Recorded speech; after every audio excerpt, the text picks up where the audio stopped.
Buenas noches, esta es nuestra entrega semanal al Observatorio Cotidiano de TV UNAM, enfilada a los temas económico-políticos de actualidad en el país. Alberto, Vital, José Franco, muchas gracias por haber aceptado esta invitación impromptu. Pero un placer. Hemos estado cubriendo en estas primeras semanas de nuestro trabajo aquí los temas básicamente obviamente vinculados al presupuesto. Discutimos la austeridad, discutimos la manufactura del presupuesto, los criterios que norman su elaboración, los talones de Aquiles de nuestras finanzas públicas, etcétera. Y a mí me pareció que era obligado que desde la UNAM, y en este caso desde TV UNAM, introdujéramos modestamente, asumiendo la escasez del tiempo, lo que inmediatamente nos compete y que tiene que ver con el presupuesto y las decisiones que tomó el gobierno federal al presentar su proyecto y las que tomará la Cámara de Diputados al aprobar y emitir el decreto del presupuesto de egresos para 2017. Qué bueno que están ustedes con nosotros. José, desde su larga experiencia universitaria y desde ahora el foro consultivo, y Alberto desde la perspectiva que le da ahora la coordinación de humanidades. ¿Cómo nos fue?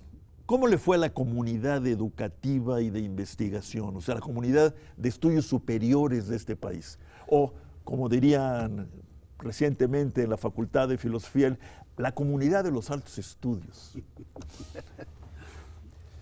Pues yo quisiera, antes que nada, agradecer la invitación. Con mucho gusto estoy aquí. Comenzar con una anécdota de Winston Churchill, cuando era primer ministro en el año de guerra de 1944. Sus expertos en finanzas le llevaron el presupuesto para ese año, que era un año de guerra, y él se dio cuenta de que no había una partida para gastos en cultura. Y él preguntó por qué, y le dijeron, bueno, pues es un presupuesto de guerra, y él les replicó, ¿no se dan cuenta de que esta guerra la estamos haciendo justo para salvar la cultura, justo para salvar la civilización? Gran frase de Churchill. Entonces yo creo que es un buen referente. Todos los años son críticos, difíciles, unos más que otros, pero yo creo que antes que nada el presupuesto de cultura, educación, en fin, debe ser considerado prioritario. ¿Y cuál sería tu juicio? ¿Cómo le hemos hecho en la asignación de los recursos públicos para educación superior y cultura?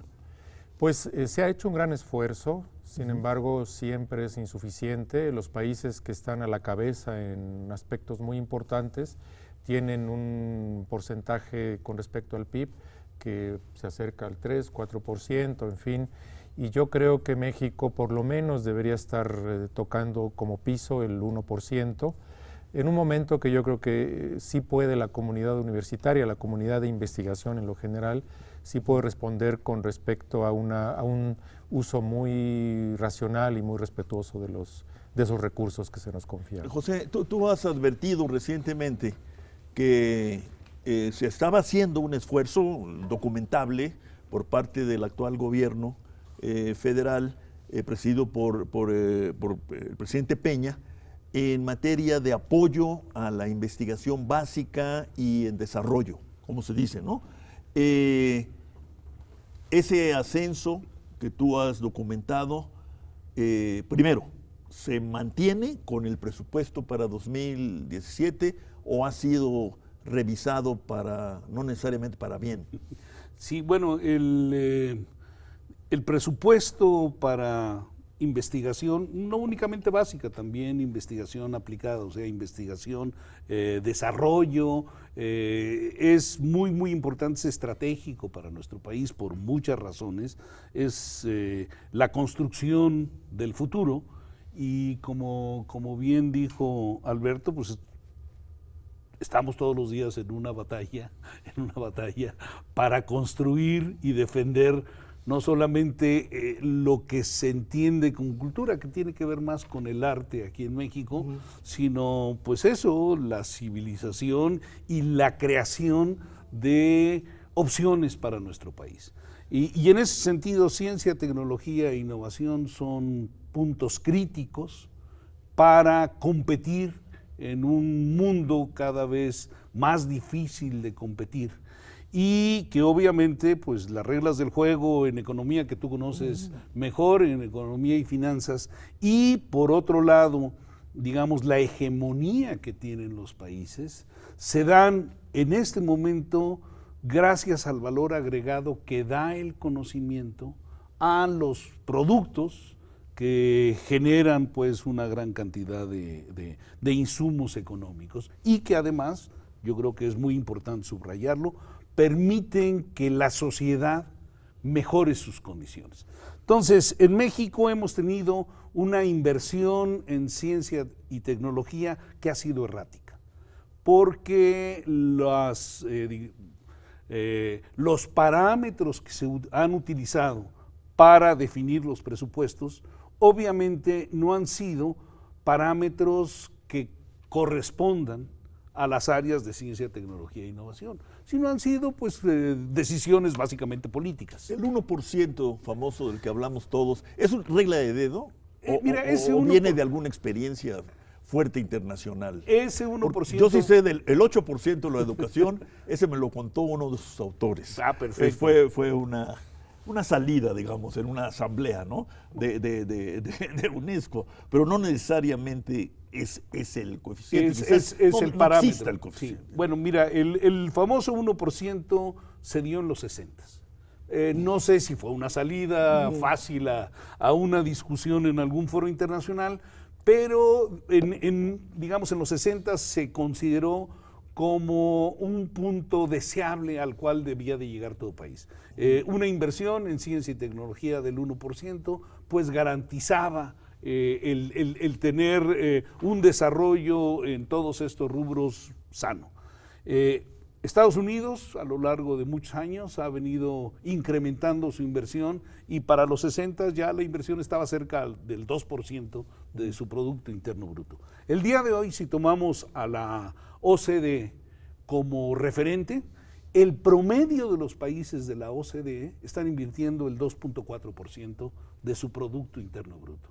Y México, que en este momento está invirtiendo un poco menos del 0.6%, pues está a la saga de los mismos países de la OCDE. Y nos mantendremos a la saga con el presupuesto propuesto. Así es. Bueno, tu pregunta inicial, perdón, que no la respondí, es efectivamente hay un esfuerzo muy claro en estos últimos 3 años para tratar de llegar al famoso 1%. ¿Ok? El 1% pues ya es así como una meta muy deseable, porque a partir del 1% pues uno espera que se disparen las inversiones. Pero el 2.4% promedio de la OCDE, y por ejemplo, si tomamos, como bien dijo el doctor Vital, si tomamos países como Corea o como Japón, están entre el 3 o más del 4% del Producto Interno Bruto en inversión aquí. Y el grueso de la inversión no viene del gobierno federal. El grueso de la inversión viene del sector privado. En Corea el sector privado está invirtiendo más del 3% del Producto Interno Bruto, en Japón más del 2% del Producto Interno Bruto, y cuando uno mira hacia el resto de los países, en el resto de los países el grueso viene del sector privado. En México Alberto, estamos al revés. Tendemos a ser muy unamcéntricos. De nuevo, frente a este presupuesto y este panorama que nos ha descrito José, ¿podemos pensar todavía en la formación, desarrollo de un sistema nacional universitario basado en las universidades, las federales, nacionales, como nos llamamos, y las otras universidades de los estados? Hay aparentemente un desbalance, ¿no?, entre la asignación de recursos federales a nosotros, e incluso, a pesar de que no le fue bien hasta donde yo he podido ver, a la Universidad Autónoma Metropolitana o al Instituto Politécnico Nacional, y lo que ocurre en el resto del país, que suele ser pues la mayor parte del territorio nacional, y donde están pues ahora sí quizás la mayor parte de los universitarios. ¿Cómo evaluar, cómo cómo observar y entender desde la UNAM este panorama pues tan abigarrado o desigual, ¿no? Sí, es cierto, hay un desbalance muy grande y debemos partir de eso. Yo incluso sería muy radical y diría que no se autorizara a usar el nombre de universidad, aquellas universidades privadas que no hicieran investigación, entre otras cosas, por ejemplo. Hoy vemos una diseminación y un uso de la palabra universidad en muchas instituciones que no tienen un peso específico en aspectos tan importantes como la investigación. Efectivamente, es una tarea pendiente la que tú planteas, Rolando, en el sentido de establecer vínculos con instituciones de educación superior de otras partes del país. Hay avances, creo que a través de CONACYT y de los programas que plantea, las posibilidades de presentar proyectos, la vinculación con instituciones de otras partes del país por parte de la UNAM incrementa la posibilidad de que... Y está la NUYES, ¿no? Por ejemplo, también. O sea, sí hay condiciones para incrementar estos vínculos. Yo retomaría mucho lo que decía José hace un momento, la investigación por parte del sector privado. Eso me parece que también es un aspecto que desde la UNAM podemos estimular, ¿no? Aunque nuestra experiencia ya larga en esa búsqueda pues, no sea muy halagüeña, ¿no? Exactamente. Exactamente. Estos proyectos de muchos años ya de vinculación, de búsqueda de socios, etcétera, pues no nos dan frutos muy estimulantes. A lo mejor estoy siendo muy extremo. Y otro tema es, retomando lo que decía José hace un momento, a largo plazo, los temas a largo plazo, los proyectos a largo plazo. Creo que estamos en un momento en que hay que pensar en 2050, por ejemplo, que la investigación en el área de ciencias sociales y humanidades tenga esa misión, digamos, de pensar en el 2050, por decir una fecha. El largo plazo. Vamos a una pausa y continuamos. Sí.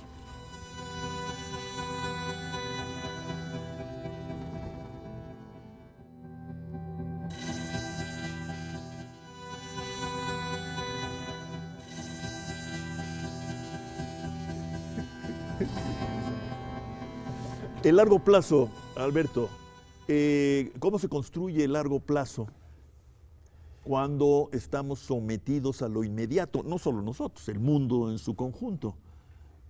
¿Cómo imaginas tú que podemos inventar, construir el largo plazo? Pues no existe.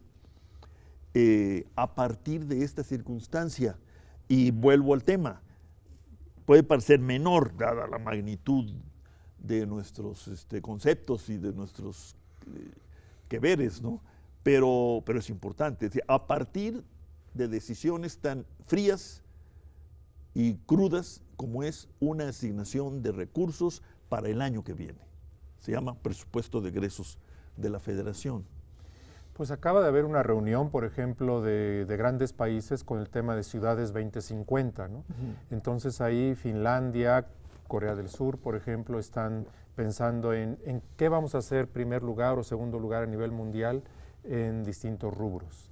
Entonces, sí es posible pensar a largo plazo, incluso siempre enfrentando las urgencias del momento. Y una de las cosas que le corresponde a las humanidades, incluso específicamente, es la construcción de un discurso del futuro.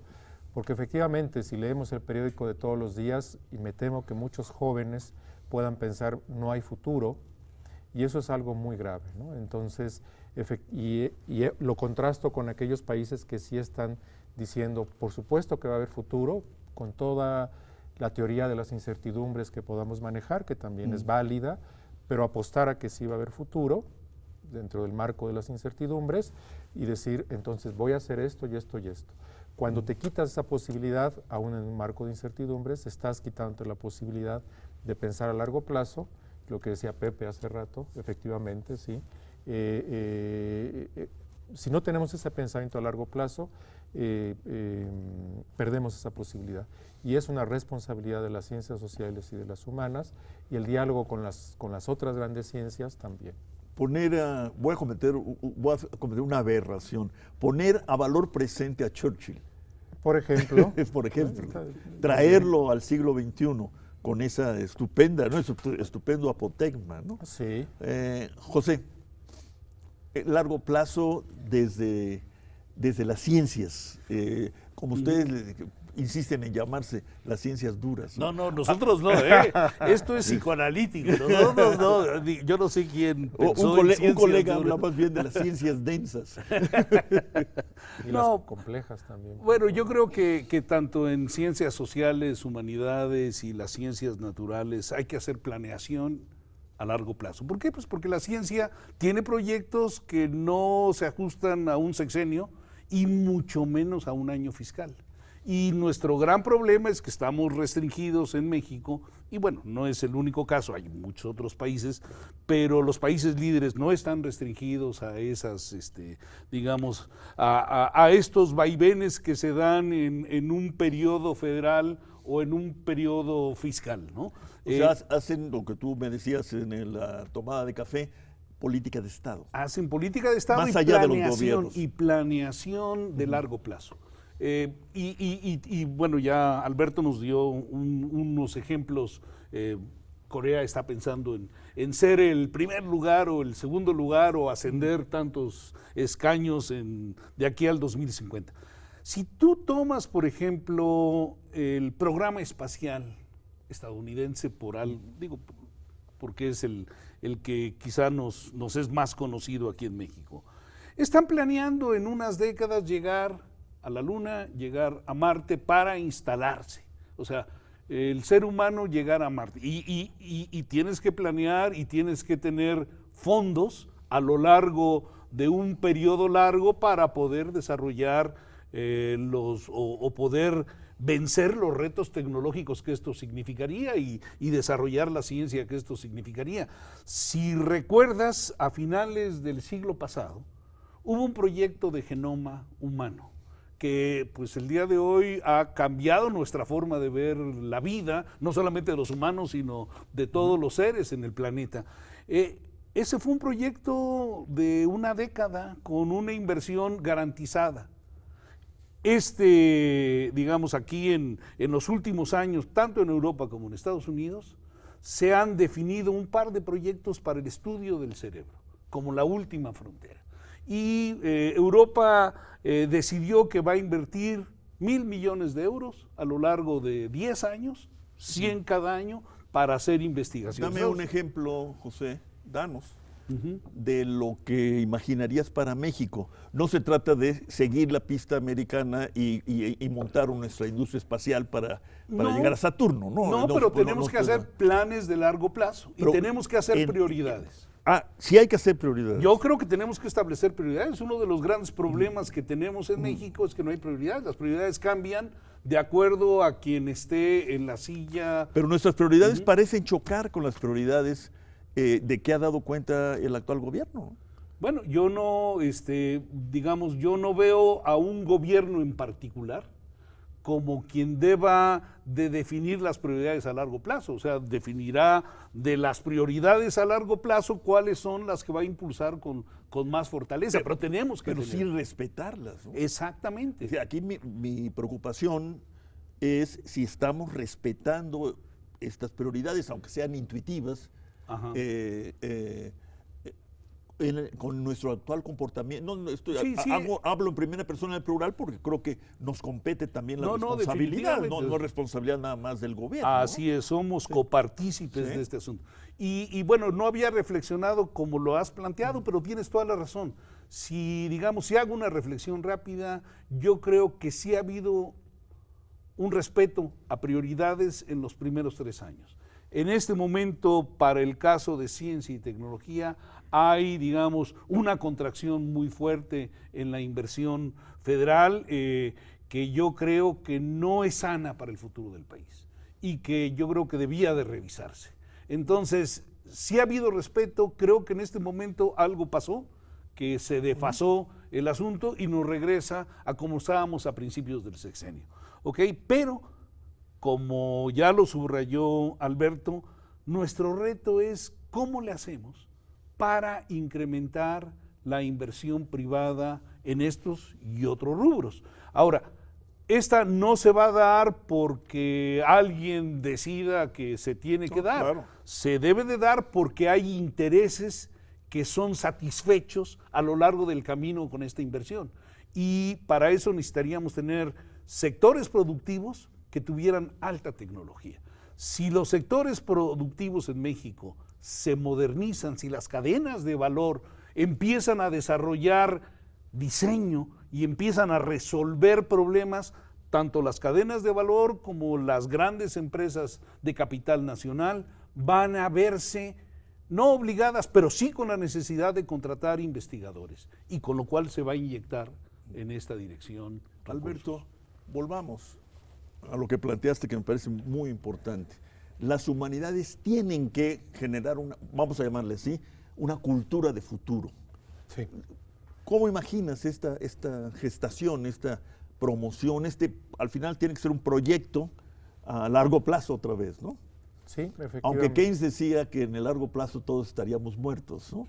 Yo lo veo al revés. Yo creo que si no pensamos en el largo plazo, estamos muertos, porque en el corto plazo la situación es desalentadora, ¿no? Efectivamente. Pues tú lo has dicho muy bien. Por ejemplo, desde distintas áreas de las humanidades se pueden enfrentar algunos de los retos que son como obstáculos para que pensemos racionalmente y razonablemente el futuro. Por ejemplo, el famoso bono demográfico se ve disminuido cuando tenemos un importante sector de la población infantil, juvenil, en condiciones, por ejemplo, lingüísticas desfavorables. Entonces, ahí se puede hacer un trabajo también a largo plazo para pensar cómo reincorporamos, cómo incorporamos a un sector importante de nuestra población a una serie de códigos que van desde el manejo de distintas lenguas, una lengua originaria más la lengua española y otros códigos, incluso la aritmética, las matemáticas. La reforma educativa tendría que contemplar esta construcción de códigos. Muchísimo. Tiene mucho que ver, efectivamente, la reforma educativa, los modelos educativos que se puedan generar, propuestas desde las universidades juegan un papel muy, muy importante también, por supuesto. Hace unos años en México, pero yo al menos me enteré que no solo en México, hubo una especie de ola en contra de las humanidades como conjunto de materias para la enseñanza, ¿no? Aquí, creo que fue a nivel preparatorio, se quiso quitar o acortar el tiempo dedicado a la filosofía, pero también se intentó en España y en otros países. Se superó esa mala costumbre, bueno, no la costumbre, esa mala ocurrencia, mala idea.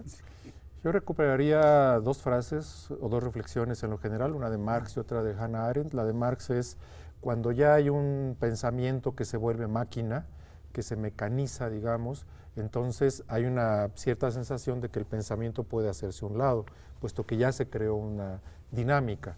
Eso es un riesgo que es grave para las humanidades. Y la reflexión de Hannah Arendt va en el sentido de, si dejamos de hacer esas preguntas que parecen inútiles, como las que se hace en la filosofía, pronto perderemos no solo la capacidad de hacer obras de arte, sino también de hacer las otras preguntas.